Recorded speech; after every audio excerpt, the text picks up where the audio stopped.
उत्तर प्रदेश निकाय चुनाव में इस बार कुछ बातें सामने निकल कर आई जो चौंकाने वाली हैं और लोकसभा चुनाव के लिए बहुत इंपॉर्टेंट रहने वाली है। सबसे बड़ी बात है चाचा शिवपाल यादव की सपा पार्टी में भूमिका और दूसरी तरफ राजा भैया की पार्टी के द्वारा उतारे जा रहे लगातार कैंडिडेट। राजा भैया ने अभी हाल ही में एक बड़ा निशाना साधा था बीएसपी और कांग्रेस पार्टी पर। उन्होंने कहा कि ये दो ऐसी बड़ी पार्टियां हैं जो कि पूरे भारत देश में जानी जाती हैं, लेकिन उत्तर प्रदेश में इन पार्टी के जितने विधायक हैं उनसे ज्यादा विधायक हमारे पास है। भले कांग्रेस के पास भी दो हैं और राजा भैया की पार्टी के पास भी दो है, लेकिन बहुमत के आधार पर वो विधायक भी कांग्रेस पार्टी को पछाड़ देते हैं और मायावती की पार्टी के पास एक ही विधायक है। तो जिस तेजी के साथ राजा भैया अलग अलग रणनीतियों पर काम करते हुए अपनी रणनीतियों को एग्जीक्यूट करते नजर आ रहे हैं, उनको आजमाते नजर आ रहे हैं, वो कारगर भी साबित हो रही है। अब इस बार निकाय चुनाव की बात ले लीजिए, उन्होंने अपने 3 कैंडिडेट उतारे और उनको भरोसा है कि इस बार तीनों को जीत हासिल मिलती नजर आएगी, क्योंकि तीनों के खिलाफ जो प्रत्याशी उतरे हैं उनके प्रचार में कोई बड़ा नेता आया ही नहीं। राजा भैया ने हुंकार भरी थी, साफ कहा था कि शेर कुत्तों का शिकार नहीं करता। लेकिन इन सब के बीच चाचा शिवपाल की भी अगर बात करें तो सपा पार्टी को मजबूत करने का, जड़ से मजबूत करने का, ना कि ऊपरी तौर पर काम किया है बखूबी। उन नेताओं की वापसी करा रहे हैं जो सपा छोड़कर भाजपा, प्रसपा या फिर किसी अन्य पार्टी में गए थे।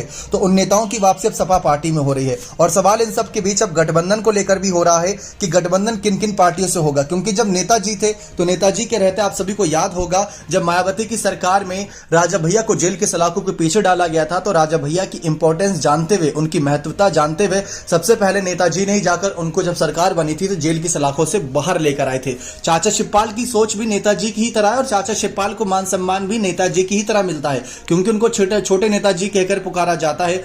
लेकिन इन सब के बीच यहां पर राजा भैया ने गठबंधन की सबसे बड़ी शर्त यह रखी थी कि गठबंधन होगा, लेकिन गठबंधन होगा उन शर्तों पर जहां विचार मेल खाएंगे। पार्टी गठबंधन हो गया लेकिन फायदा नहीं है उस चीज का, क्योंकि जब तक विचार मेल नहीं खाएंगे।